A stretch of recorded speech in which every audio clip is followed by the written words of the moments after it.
Welcome back, everybody. Today's Monday, August 31st, Vicky's birthday. We're just now getting around to unloading the trailer and moving all the race cars around. We need to get the S-10 and the Falcon put inside the shop so we can start getting ready for the coming weekend. So we backed the 55 and the Dart out of the garage, and Billy unloaded the S-10 and the Falcon and put them in the shop.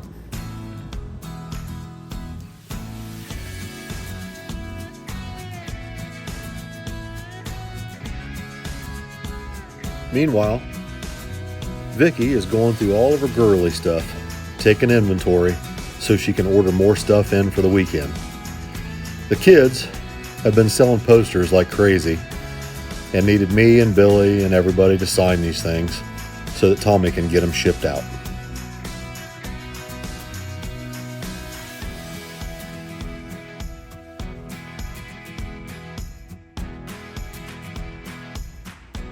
Once we got all that stuff done for Tommy and Allison, we got on the Falcon. Billy brought an empty alcohol drum in so we could drain the fuel out of the fuel cell and remove the fuel filters. While he's draining the fuel, Vicky came in to remind us it's time for dinner. It's her birthday and she wanted to go to Texas Roadhouse. So we all went down and had dinner tonight together. And I had my usual steak, extra burnt. After dinner, we all came back to the house to sing happy birthday to Vicky, let her blow out her candles, and open all her presents.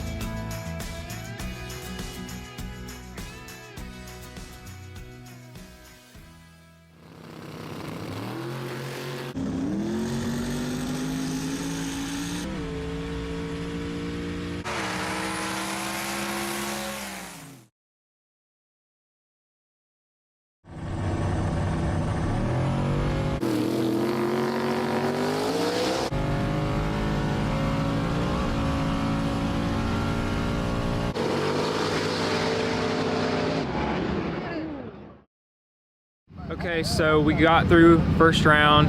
Tommy made a good pass. I made a pretty good pass. We were like within 300ths of each other.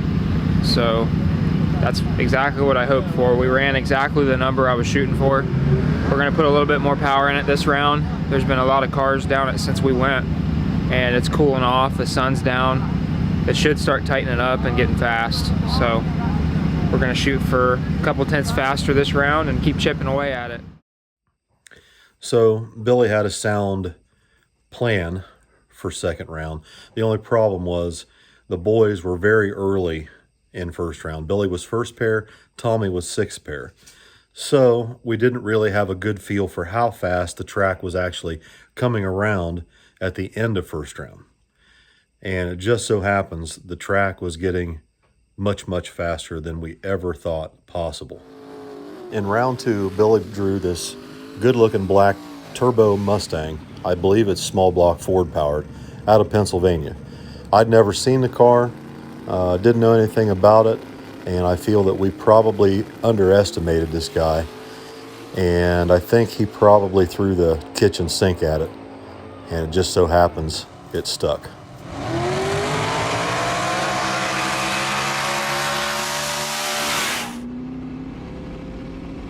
Billy left pretty good on the light. It was about dead even when they left. However, Billy had the Mustang out ahead of him by about a fender to 60 foot. So Billy grabbed the scramble and held it, but it just wasn't enough. He just didn't quite have enough power in the truck for that pass. Tommy was up next, right behind his brother in the opposite lane. Tommy had a nitrous Mustang here in round two. I don't really know a whole lot about that car, but I do know that Billy had a tune-up in it similar to the ET that Billy's truck should have ran had he not grabbed the scramble. Tommy made a really good pass here and made it through second round, but we absolutely realized the track was much faster than we ever thought possible. So we got the AMC boys at Red Gremlin I've never raced him before. It's no slouch, I mean, but I think we'll get some good data this pass, and hopefully we can move on to the semifinals. There'll be 3 cars left. Maybe we can get a buy into the final, but I know we got to be making some personal bests tonight if we want to get in the final. Everybody's running real fast. The guy that beat Billy, I mean, nobody's a slouch anymore. Everybody's fast, so we're about to cram all the boost this thing will take. We took a little bit of weight out, and hopefully it'll take it. It has to. That's the only way to win tonight, so we'll see what happens. So in round 3, Tommy's paired with the AMC boys. A nitrous, small block AMC Gremlin. It's a bad hammer. I've seen this car run extraordinary mile an hour for a nitrous car out the back a couple of years ago down in Kentucky. It's no slouch. We had our hands full, and we had it turned up.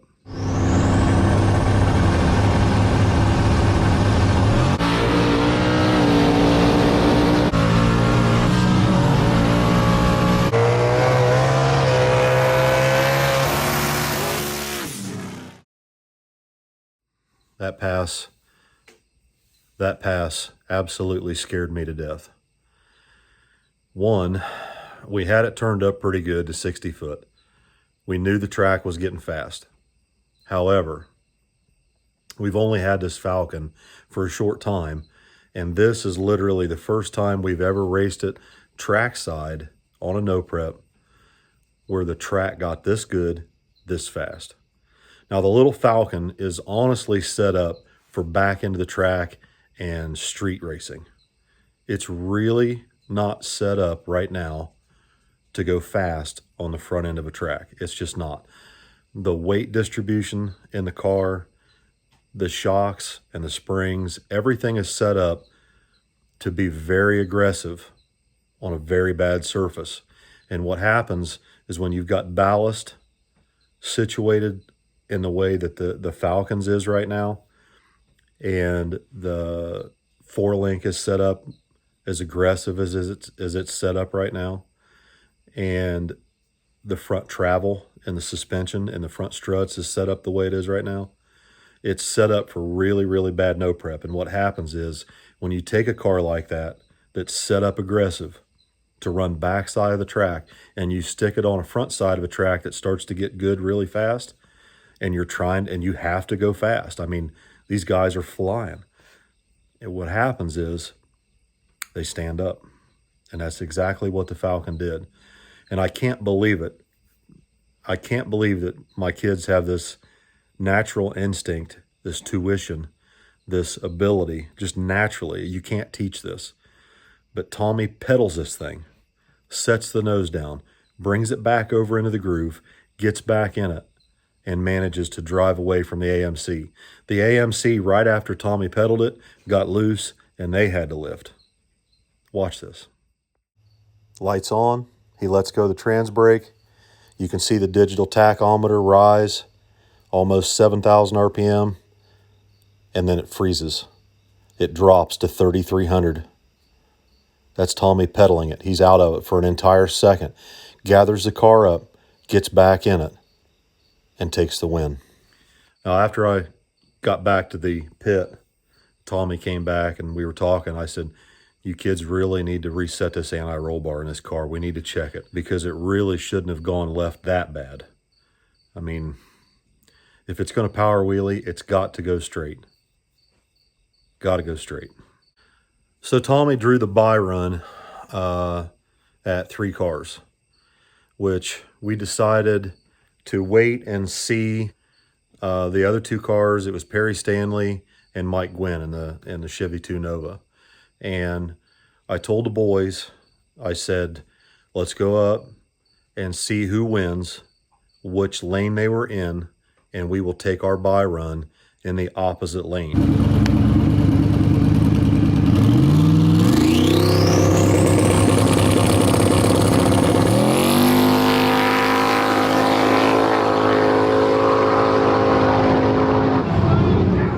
Obviously, watching from the starting line, the car left real gentle. It really didn't look that fast. It definitely didn't sound that fast. But it ran almost 140 miles an hour out the back, letting out early. What we did was Billy took a pound of boost out of it on the launch and pulled 5 degrees out of it about 60 feet out to try and keep the nose down. We were concerned that it would power wheelie again, and we weren't really sure what it was going to do. It went straight as an arrow, but taking the pound of boost out of it and taking the 5 degrees out of it really slowed the 60 foot down, and we couldn't afford that.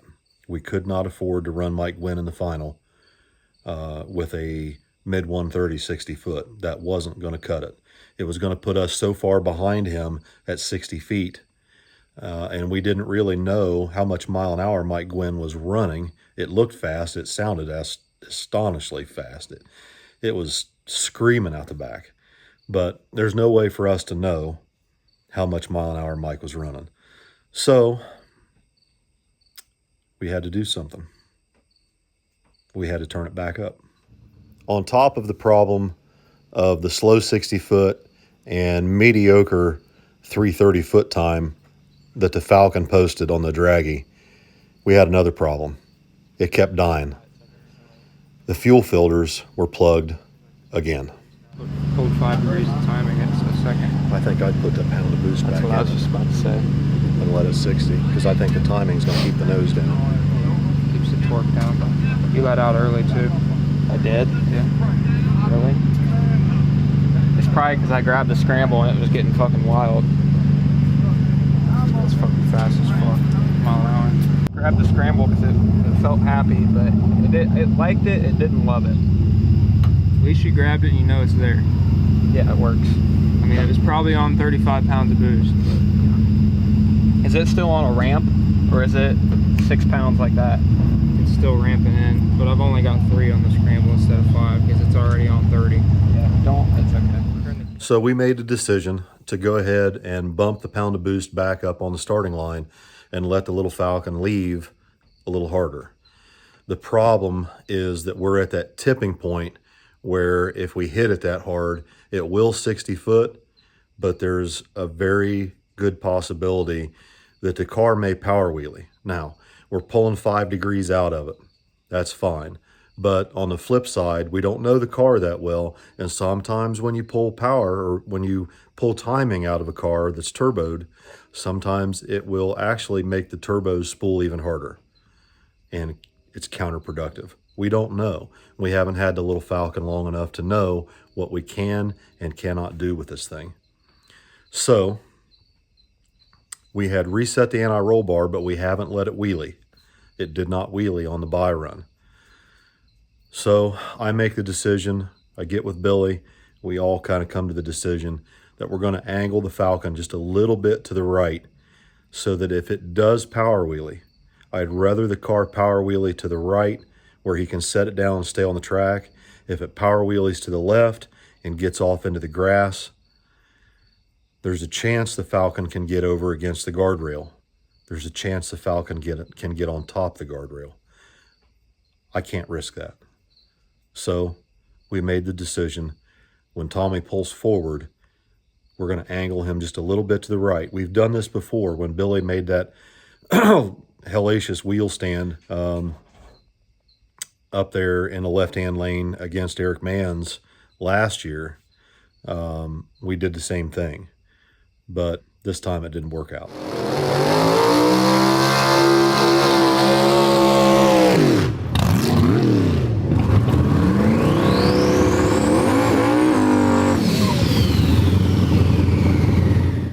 Tommy kept the burnout short and sweet, but the little Falcon died on him on the starting line. Billy reached in and helped him get it restarted and told him to keep the car revved up to keep the fuel pressure up.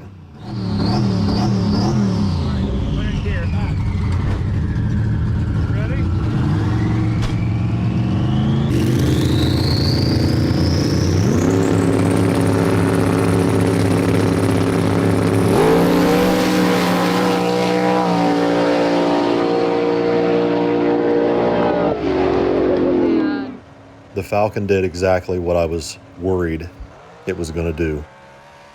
Even though we pulled timing out of it, it still power wheelied with that extra pound of boost on the starting line.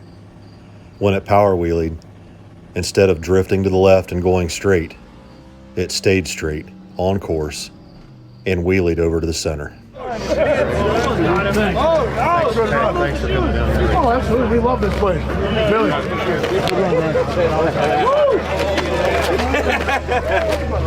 No, trust me, I understand. I agreed with it. Sometimes it goes fucking straight, sometimes it goes left in that lane, dude.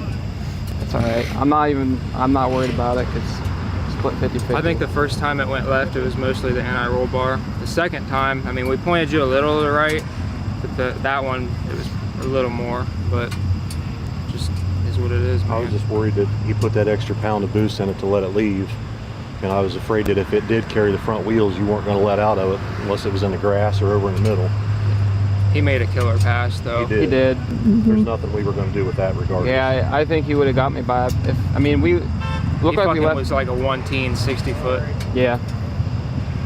It's hard to get under that. He had probably a half car on me before I had to lift, it was like a half car and then a car and then I had to lift. You may have been able to come close to coming around him. I was ready to grab the scramble and low, but I couldn't steer it to the left and it was just driving right. We're gonna have to get the shocks revalved. Either that or start limiting them. So that ended our night at Magnolia. Runner-up. However, luckily, Mike Gwynn, who we have the utmost respect for, and I believe the same goes the opposite direction, as he has come from Syracuse, New York to Ohio to race down here with us many times. And I've actually helped Mike line up in a groove and back him up and give him advice and things like that in the past. So Mike and Tommy split 50-50 in the final. So even though we lost the final, we walked away with the same amount of money regardless.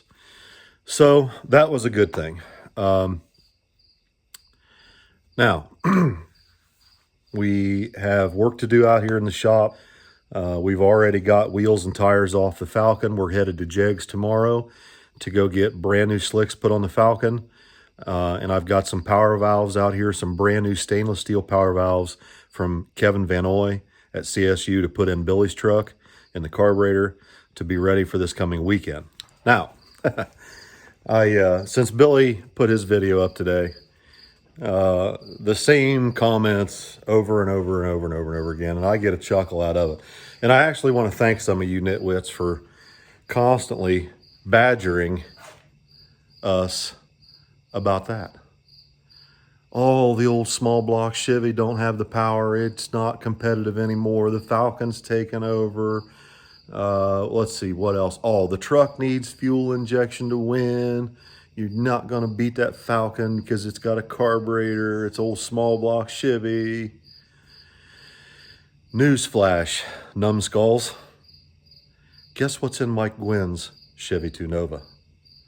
A small block Chevrolet on nitrous with a carburetor. And it's just a plate. It's not even a fogger. So there's something for you internet know-it-alls to think about. And, oh, I almost forgot. Not only did Mike Gwynn manage to kick our ass with this badass little Falcon, with a small block Chevy, with a carburetor, on nitrous, the little Nova was hurt. The small block in it had a cracked cylinder head. It was leaking water into one cylinder. So you know what Mike Gwynn did with the old small block Chevy with the carburetor? He ran it with no water in it, on gas. If you were there, you would notice, or you would have noticed, it's not really in the videos, at least that I've seen, that Mike Gwynn towed the car back to the pit every pass, towed it to the staging lanes every pass, and pushed it, his team pushed the car to the burnout docks every pass. Why? Because it was hurt. It didn't have any water in it. I could hear in the final that it was hurt. I could hear, I know that car. I've heard that car many times. I've heard that car idle many times. And I could tell in the burnout box that it wasn't right. It didn't have a good rhythm. You could definitely tell the little Nova was hurt, and I was right. However, luckily for Mike, when he turned the nitrous on, it looked like he left on it. I don't know how much he was leaving on, but it looked like he was leaving on. It looked like the candles came on pretty quick to me. And he did tell me he made the fastest pass of the night against us in the final. But the little car had no water in it. It was hurt. So, for all of you small block Chevrolet carburetor haters, we got beat by small block Chevy with a carburetor. Mike Gwynn doesn't have fuel injection. He doesn't have a Holly in that car. He don't have all that shit. So, just something to think about. Also, something to think about, that still has made a faster pass at Magnolia than that. Still to this day. We got caught kind of with our pants down up there a little bit, second round with the truck. You know, Billy and I have been butting heads a little bit here lately. I mean, I love him to death, and he's doing a hell of a good job. He really is. I couldn't be more proud of him. But as a father, if I literally tell him what he should do, I worry that he'll do the opposite just to spite me. It's a father and son thing. Been going through it for a long time.